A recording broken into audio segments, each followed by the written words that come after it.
Indigo விமான சேவை பாதிப்புக்கு இண்டிகோ தலைமை நிர்வாக அதிகாரி பீட்டர் எல்பர்ஸ் மன்னிப்பு கேட்டு வீடியோ வெளியிட்டுள்ளார். விரைவில் பிரச்சனை சரி செய்யப்படும் என்றும் அவர் விளக்கமளித்துள்ளார்.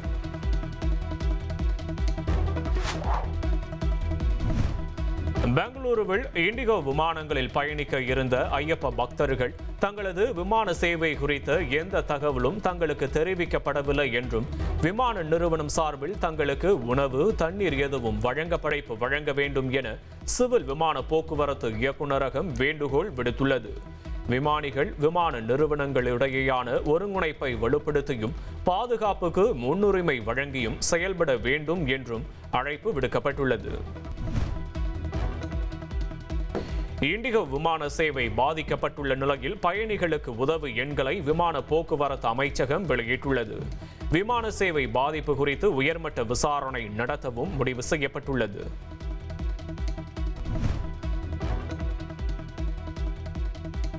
இண்டிகோ விமான சேவை இயல்பு நிலைக்கு திரும்ப தேவையான நடவடிக்கைகளை அந்நிறுவனம் எடுத்து வருவதாக விமான போக்குவரத்து அமைச்சர் ராம் மோகன் நாயுடு தெரிவித்துள்ளார். சனிக்கிழமை முதல் விமான நிலையத்தில் பயணிகள் காத்திருக்க அவசியம் இல்லை என்றும் அவர் கூறியுள்ளார். இனி செல்லும் இடமெல்லாம் செய்தி. தந்தை டிவியின் வாட்ஸ்அப் சேனலை ஃபாலோ பண்ணினா செல்ல இருக்கும் இடமெல்லாம் செய்தி. இதோ QR கோட் இப்பவே ஸ்கேன் பண்ணுங்க, ஃபாலோ பண்ணுங்க.